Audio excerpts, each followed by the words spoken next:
Welcome to the War of the Words podcast. I'm your host, Uwais Mirza. In this podcast, we're going to take a deep dive into how the Western media uses manipulative language use to frame stories a certain way, to paint a narrative often held by the imperialist actions of their respective governments.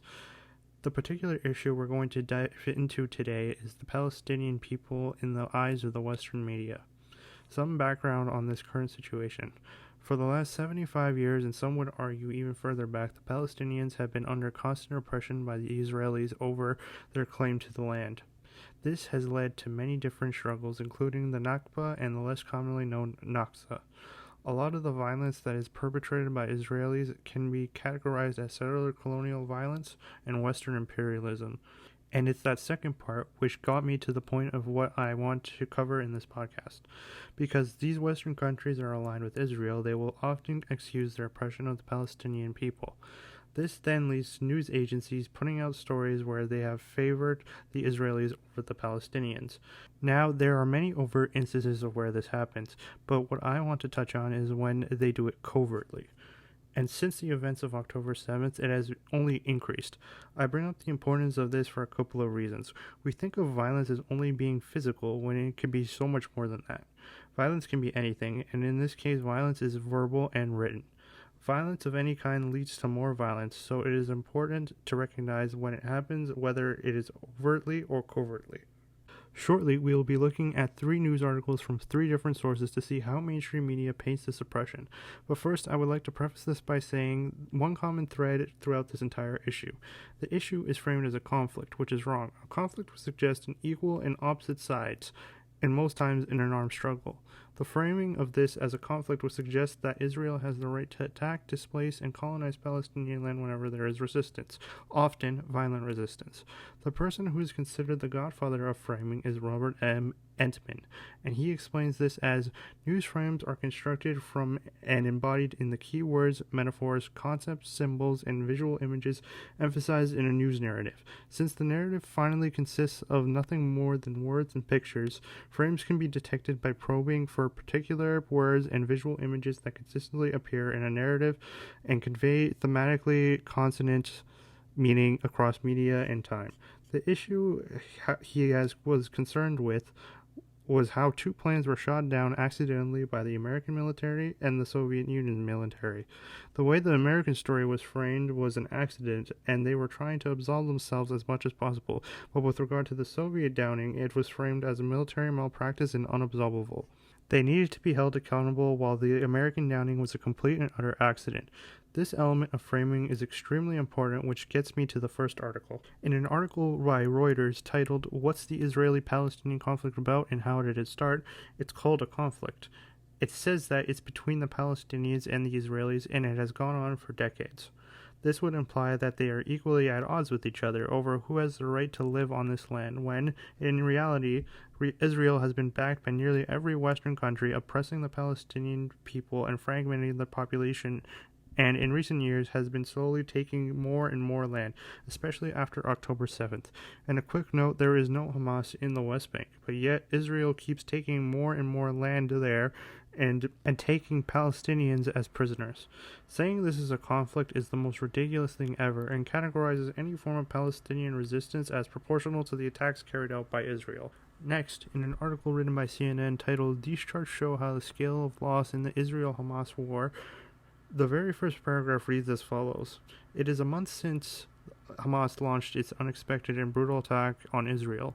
More than 1,400 Israelis were killed in the assault, and more than 240 were taken hostage, according to the account by Israeli officials. The Ministry of Health in Ramallah says more than 10,000 Palestinians have died in the military campaign launched in response by Israel. There are a couple of things to recognize here. First, we have the framing of Hamas carrying a brutal attack on Israel compared by Israel's quote-unquote military campaign. And then you have 1,400 Israelis killed versus 10,000 Palestinians dead. Killed is an action word, implying that action of killing happens to a person or persons. Died or dead is just a state of being someone is in, but it implies that there wasn't a direct cause for the death. You see how this is a problem. One act is a brutal attack that killed 1,400 people, while the other is simply a military campaign where 10,000 people are just dead.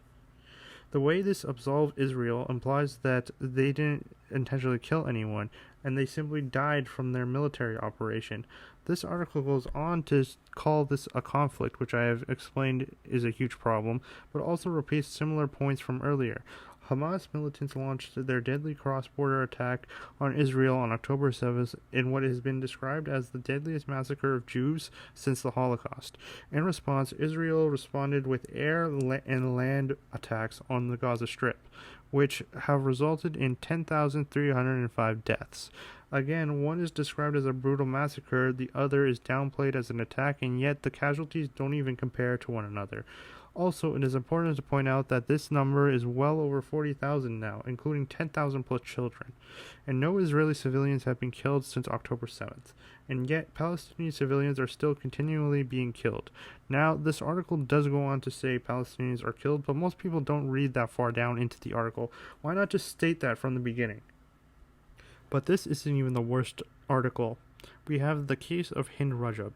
Hind Rajab was a 6-year-old Palestinian little girl who was killed by Israeli forces. She was in a car with a couple of her family members when Israeli soldiers started to fire bullets at their car, killing all of them except her.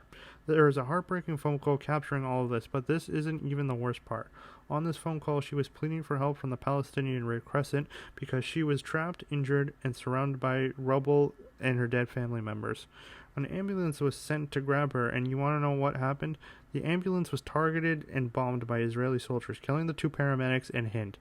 But you want to know how the media relayed this absolute atrocity? I chose BBC for this article, but honestly, all the major news outlets used this same headline. The headline reads, Hind Rajab, 6, found dead in Gaza days after phone calls for help. Found dead. Not killed by Israel, found dead. This is the stuff that makes my blood boil. Not only do you trap a little girl and kill her entire family around her, but then you kill her and the people who came to rescue her.